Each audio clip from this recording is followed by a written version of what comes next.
A dream without a plan just like a wish, অর্থাৎ একটা স্বপ্ন যেখানে পরিকল্পনা নাই সেটাকে স্বপ্ন বলা যায় না, সেটাকে বলতে হয় শুধুমাত্র একটা ইচ্ছা।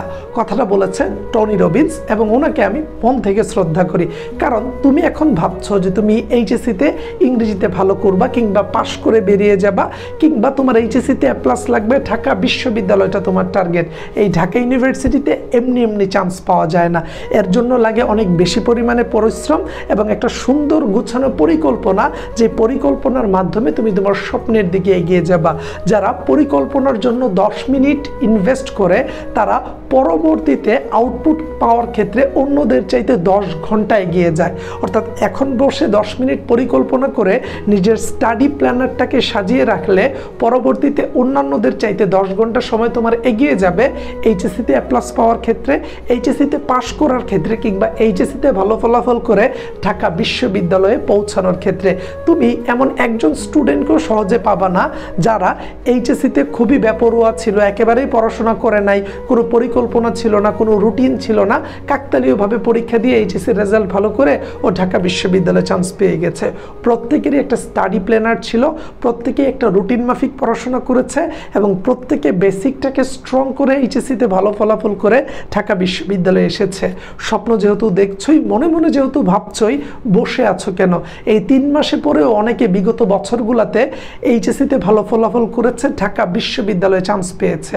তারা যদি পারে তুমি কেন পারবা না? তোমার দ্বারা অসম্ভবই বা কেন তুমি ভাবছো? কারণ তোমার সাথে স্বাধীন ভাইয়া আছে এবং আমাদের পুরো টিম তোমার পুরো অ্যাডমিশন জার্নি এবং এইচএসসির প্রস্তুতিটাকে গুছিয়ে দিতে চাচ্ছে। তুমি একেবারে এখন থেকে একটা খাতা কলম নাও, সেই খাতা কলমের মধ্যে 2 ভাগ করে লিখো কোন টপিকগুলো তুমি অনেক ভালো পারো, যেগুলা আর বেশি একটা না পড়লেও চলবে, কোন জিনিসগুলো একবারে পারো নাই বলে চললে, বা কোন জিনিসগুলো এখন থেকে শিখতে হবে। তোমার কি প্রিপোজিশনের সমস্যা, তোমার কি প্রোনাউন রেফারেন্সের সমস্যা, তোমার কি সেন্টেন্স কানেক্টরসের সমস্যা, তোমার কি মডিফায়ারের সমস্যা, নাকি তোমার রাইট ফর্ম অফ ভার্বের সমস্যা, নাকি একেবারে বেসিকই দুর্বল ইংরেজিতে, নাকি তোমার আইসিটিতে 3য় 4র্থ 5ম অধ্যায়ের সমস্যা, নাকি তোমার সমস্যা আসলে বাংলা ব্যাকরণের টার্মে, নাকি তুমি অর্থনীতির ম্যাথগুলো এখনো গুছিয়ে উঠতে পারোনি, ভূগোলের সিলেবাসটা শেষ হয়নি, কিংবা তুমি নাকি এখনো অ্যাকাউন্টিংয়ের ফাইনাল যে তোমার অ্যাকাউন্টস আছে সেটা কমপ্লিট করনি। অর্থাৎ তোমার সমাপনী দাখিলাতে সমস্যা আছে, নাকি সমন্বয় জাবেদাতে সমস্যা আছে, সেই জিনিসগুলো নিয়ে এখন একটু সজাগ হও। ফিনান্সের ম্যাথগুলো বাকি, নাকি ম্যানেজমেন্টের টপিকটা পড়নি। খাতা কলম নিয়ে একটা স্ট্রং সাইড নিয়ে ওইটাকে রিভিশন দাও, আর উইক সাইডটা এখনও দুর্বল থাকলে আমাদের ফ্রি ক্লাসগুলো করো। কিংবা তুমি তোমার এইচএসসিতে পড়ুয়া কোনো বন্ধুর থেকে সাহায্য নাও, এলাকায় কোনো টিচার থাকলে ওনার থেকে পরিকল্পনাটাকে বুঝে নাও। কারণ এখন থেকে না পড়লে এইচএসসির রেজাল্ট ভালো হবে না, এইচএসসির রেজাল্ট ভালো না হলে তোমার ঢাকা বিশ্ববিদ্যালয়ে চান্স হবে না। আমি আগে থেকে তোমাকে সজাগ করে দিচ্ছি, বিগত বছরগুলোতে তোমার যারা সিনিয়র ছিল তারা তোমার এই সময়টাতে গাফিলতি করার কারণে এইচএসসি পরীক্ষা দিয়ে বলে, ইস 3 মাস আগে থেকে যদি সজাগ হতাম আমার ইংরেজি পরীক্ষাটা ভালো হতো, আইসিটি পরীক্ষা দিয়ে আমার এত দুঃখ প্রকাশ করা লাগতো না, আমি অর্থনীতি পরীক্ষা দিয়ে নার্ভাস থাকতাম না, অ্যাকাউন্টিং দিয়ে এত হতাশ হতে হতো না। তাদের পরিকল্পনাতে ঘাটতি ছিল, তারা তাদের প্রস্তুতি দেরিতে শুরু করেছিল, তারা আগে থেকে উদাসীন ছিল।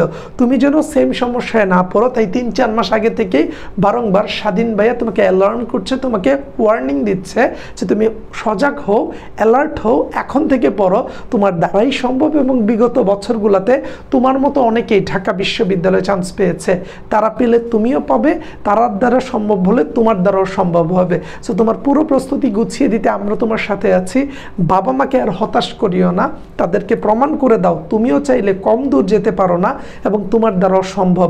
তুমি একটা খাতা কলম নিয়ে সুন্দর একটা গুছানো পরিকল্পনা রেডি করো, পড়ার প্ল্যান রেডি করে আজকে থেকে শুরু করো। আমাকে পারতে হবে, আমাকে জিততে হবে, ফেরার সকল পথ বন্ধ হয়ে গিয়েছে। বাবা মায়ের মুখে একটা চূড়ান্ত হাসি দিয়ে আমি থামবো।